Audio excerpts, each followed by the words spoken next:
ፀጉር ጫፍ ጫፉ ለሚደርቅ ለከርዳዳ ፀጉር ጫፍ ጫፉ ለሚሰባበር ስብርብር ብሎ ለሚወድቅ ፀጉር ለሚነቃቀል ለከርዳዳ ፀጉር ያለ ማቋረጥ በፍጥነት የሚያሳድግ የፀጉር ማስክ ይዤላችሁ መጥቻለሁ።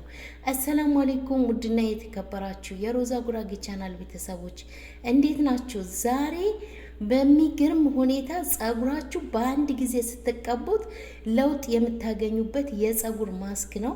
ቀጥታ ወደ አሰራሩ እንገባለን። አሰራሩን አጠቃቀሙ ነግራችኋለሁ። ቪዲዮውን በላይክ ጀምሩት። እዚህ ጋር የምጠቀመው አንድ ሽንኩርት ቆራርጬ አጥቤ፣ ዝንጅብል ትንሽዬ እንደዛው ልጬ አጥቤ፣ በቀጣይ መጀመሪያ ላይ እንዳያችሁት ሬት ነው። ሬት የውስጡን አውጥቼ ነው። ሁለት ትልልቅዬ ሬት ነው የተጠቀምኩት። አውጥቼ የውስጡን ነው የተጠቀምኩት። በቀጣይ አንድ ማንኪያ ቁርንፉድ አደርጋለሁ። እስካሁን ድረስ የተጠቀምነው አንድ ሽንኩርት፣ ዝንጅብል እና ሬት የውስጡን አውጥተን ሬት ነው የተጠቀምኩት። አሁን ቁርንፉዴን እጨምራለሁ። ይሄው ቀስ እያልኩ እያሳየኋችሁ ነው። ብዙዎቻችሁ ትቸኩያለሽ ስለምትሉኝ ይሄው ረጋ ብዬ እንድታዩት በደንብ አድርጋችሁ እንድታዩት እያረኩ እያሳየኋችሁ ነው። አንድ ማንኪያ ቁርንፉድ ጨምሬያለሁ። በቀጣይ ጥቁር አዝሙድ ጨምራለሁ። እንደዛው ጥቁር አዝሙድ አንድ ማንኪያ ጨምራለሁ። የምሬ ነው ሙላችሁ። ይሄንን ውህድ በአንድ ጊዜ ስትጠቀሙት ለውጥ ነው የምታገኙበት። ፀጉራችሁ በተለይ ለሚበጣጠስ፣ ለሚነቃቀል፣ ለከርዳዳ ፀጉራችሁ አንድ ጊዜ ብቻ ስትጠቀሙት ፀጉራችሁ የሚያለሰልስላችሁ። በተለይ ይሄንን ውህድ ወንዶች መጠቀም አለባችሁ። መላጣ ለሆናችሁ ወንዶች አዘውትራችሁ በየጊዜው ከተጠቀማችሁ በእርግጠኝነት ነው የምነግራችሁ ፀጉራችሁ ያሳድግላችኋል። እዚህ ጋር የምጨምረው ዘይት የወይራ ዘይት ነው የምጨምረው። በማንኛውም ዘይት መስራት ትችላላችሁ። የኮኮናት ዘይት ካላችሁ የኮኮናት ዘይት ጨምሩበት። ዘይት ከሌላችሁ በምግብ ዘይት መስራት ትችላላችሁ። ልክ እኔ እንደምሰራው አድርጋችሁ ነው የምትሰሩት። እኔ የምሰራቸው የፀጉር ዘይቶች፣ የፀጉር ማስኮች ልክ እኔ እንዳሳየኋችሁ ልክ እንደኔ ነው መስራት ያለባቸው። አያችሁት? የዛሬ ውህድ እሳት አይነካውም፣ እሳት አናስነካውም፣ በእሳት አንሰራውም። መስራት የፈለጋችሁ ፍሪጅ ውስጥ አስቀምጣችሁ ከሆነ ስትጠቀሙት በእንፋሎት ትንሽዬ ታሞቁታላችሁ። በተረፈ እሳት አይነካውም። እንደዚሁ ናቹራል በሆነ መንገድ ነው የምንጠቀመው። እንዴት አድርጋችሁ እንደምትሰሩት አሳያችኋለሁ። እዩት እንዴት እንደሚያምር እዩት። ቀላል አሰራር ነው። ሁላችሁም ተጠቀሙት። በተለይ መላጣ ለሆናችሁ ወንዶች እንደዛው ሴቶች ከግንባራችሁ ላይ ለሸሸ በእርግጠኝነት ነው ምነግራችሁ 100% ጓደኛዬ እኔም ለውጥ ያገኘንበት የፀጉር ማስክ ነው። በተከታታይ በየጊዜ ከተጠቀማችሁ ፀጉራችሁ ላይ የምር ታምር ነው የምታዩት። ታመሰግኑኛላችሁ፣ ሁልጊዜ ታመሰግኑኛላችሁ። ምንም አይነት ጉዳት የለውም። በተለይ ፎሮፎር ላለባችሁ ሽንኩርት አለበት፣ ዝንጅብል አለበት፣ ጥቁር አዝሙድ አለበት፣ ቁርንፉድ አለበት። ይህንን ውህድ የምር ሁላችሁም ተጠቀሙት። ሼር አድርጉት፣ ላይክ አድርጉት። ሁሉም ሰው በቅንነት እንዲጠቀምበት በኢሞ፣ በዋትሳፕ፣ በቴሌግራም ሼር አድርጉት። በፌስቡክ በዋነኝነት በፌስቡክ ሼር አድርጉት። ሁሉም ይጠቀመው። እነዚህን ግብአቶች በደንብ አድርገን እንፈጫቸዋለን። የጁስ መፍጫ ካላችሁ በጁስ መፍጫ በደንብ አድርጋችሁ ፍጩት። በደንብ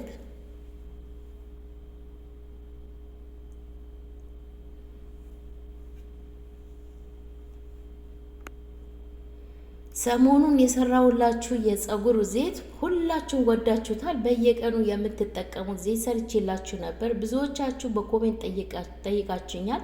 እንደ ማስክ ስሪልን ባላችሁኝ መሰረት ይኸው እሳት ሳይነካው በዚህ መልኩ ሰርቼላችኋለሁ። በብዛት በጥያቄያችሁ መሰረት ነው ይዤላችሁ መመጣው። እናንተ መጠየቅ የፈለጋችሁ ነገር ካለ በኮሜንት ላይ አስቀምጡልኝ። ለእያንዳንዳችሁ ኮሜንት በተራ እሰራላችኋለሁ። በኮሜንት አሳውቁኝ። ምንም አይነት ፀጉራችሁ ላይ ችግር ቢኖርባችሁ በኮሜንት አሳውቁኝ። ቪዲዮ በምለቅበት ሰዓት እናንተ ተከታተሉ። ለእያንዳንዳችሁ በጥያቄያችሁ መሰረት ይዤላችሁ እመጣለሁ። ይኸውላችሁ፣ ይኸው በዚህ መልኩ አጥልየዋለሁ። በጨርቅ ነው ማጠለው። እዩት፣ ውፍረቱ ራሱ እዩት። ምንም አይነት ሽታ የለውም። ምንም አይነት ሽታ ያለው ሽንኩርት ስላለው ሽታ ያለው እንዳትሉ፣ ወላሂ ነው ሙላችሁ። በሻምፖ ስትታጠቡት ይጠፋል ሽታው። ጸጉራችሁ እንዴት አባቱ እንደሚያለሰልስላችሁ ልነግራችሁ አልችልም። በተለይ ቫይታሚን ዲ የአይረን እጥረት ካለባችሁ ጸጉራችሁ ይከረድዳል። ብዙዎቻችሁ ባክሽ እያላችሁ እየጠየቃችሁ ነው። ጸጉሬ ይበጣጠሳል፣ ይነቃቀላል፣ ጸጉሬ ደረቀብኝ የምትሉ ልጆች አረጋግጡ። ቫይታሚን ዲ እና የአይረን እጥረት ካለባችሁ በእርግጠኝነት ነው የምናግራችሁ፣ ጸጉራችሁ ብትንከባከቡት እንኳን ብትቀቡት እንኳን ምንም ለውጥ አያሳያችሁ። መጀመሪያ ከውስጣችሁ አስተካክሉ፣ አመጋገባችሁን አስተካክሉ፣ አትጨናነቁ። ይሄው በዚህ መልኩ ጨርሼለታለሁ፣ አጥልዬ ጨርሼለታለሁ። እንግዲህ ዘይት አለበት፣ ዘይት አንጨምርበትም። ዘይት ጨምረንበታል። ብዙ ዘይትን የጨመርኩት ይሄንን ማስ ለብዙ ጊዜ ይጠቅማችኋል። በትንንሹ ጸጉራችሁ ስርስሩን እያበጠራችሁ መጀመሪያ ላይ ጸጉራችሁ ስፕሬ እያረጋችሁ አበጥሩት። ይሄንን ከመጠቀማችሁ በፊት አበጥሩት፣ ወይም ይሄንን ራሱ እየተጠቀማችሁ ማበጠር ትችላላችሁ። በትንንሹ ስርስሩን አሁን እንዴት አድርጋችሁ እንደምትቀቡ አሳያችኋለሁ። ስርስሩን በደንብ አድርጋችሁ እየቀባችሁ ማሳጅ ታደርጉታላችሁ። ማሳጅ አድርጋችሁ እየከፈላችሁ ማሳጅ አድርጋችሁ እንዲቆጥርጥር ራሱ መስራት ትችላላችሁ። ስርት አድርጋችሁ ቁጥርጥር በወፍራሙ ሰርታችሁ ሳትታጠቡት ነው ምላችሁ፣ ሳትታጠቡት እያበጠራችሁ ማሳጅ እያደረጋችሁ ጸጉራችሁን በወፍራሙ ቁጥርጥር ስሩት። ከዛ እንደዛው ቁጥርጥር እንደተሰራችሁት መታጠብ ትችላላችሁ፣ ወይም እንደዛ አበጥራችሁ መታጠብ ትችላላችሁ። ስትታጠቡ ደግሞ አበጥሩት፣ ውሃ በእርጥቡ ጸጉራችሁን አበጥሩት። አያችሁት? በዚህ መልኩ በሚመቸኝ እቃ ጨምራለሁ። ስትቀቡት በሚመቻችሁ በሃይላንድም ቢሆን ጫፉን በስታችሁት በሃይላንድ ጨምራችሁ እንድትቀቡ እንዲያመቻችሁ ማለት ነው። እንደዚህ ጨምራችሁ ስርስሩን ጫፍ ድረስ ተቀብታችሁ ቁጥርጥር መስራት ትችላላችሁ። እንደነገርኳችሁ ፍሪጅ ውስጥ ነው የሚቀመጠው። ዘይት አለበት። ምንም ጸጉር አያከረድድም። ለማንም ይሆናል። ይሄንን ለወንዶች በተለይ ከመታጠባችሁ በፊት ይሄንን ተጠቀሙ። እኔ አሁን ስፖርት ስለጀመርኩኝ ስፖርት ስለምሰራ በየቀኑ ጸጉሬ ስለምታጠብ ስፖርት ልሰራ ስል ይሄንን ተቀብቼ ጸጉሬ ማሳጅ አድርጌ ከዛ እታጠበዋለሁ ገላይ በምታጠብ ሰዓት ማለት ነው። እናንተም እንደዛ ማድረግ ትችላላችሁ። የዛሬ ቪዲዮ ይሄንን ይመስል ነበር። ስለተከታተላችሁኝ አመሰግናለሁ። በእርግጠኝነት ነው የምላግራችሁ ትወዱታላችሁ። ኮሜንት አስቀምጡልኝ እጠቀመዋለሁ ብላችሁ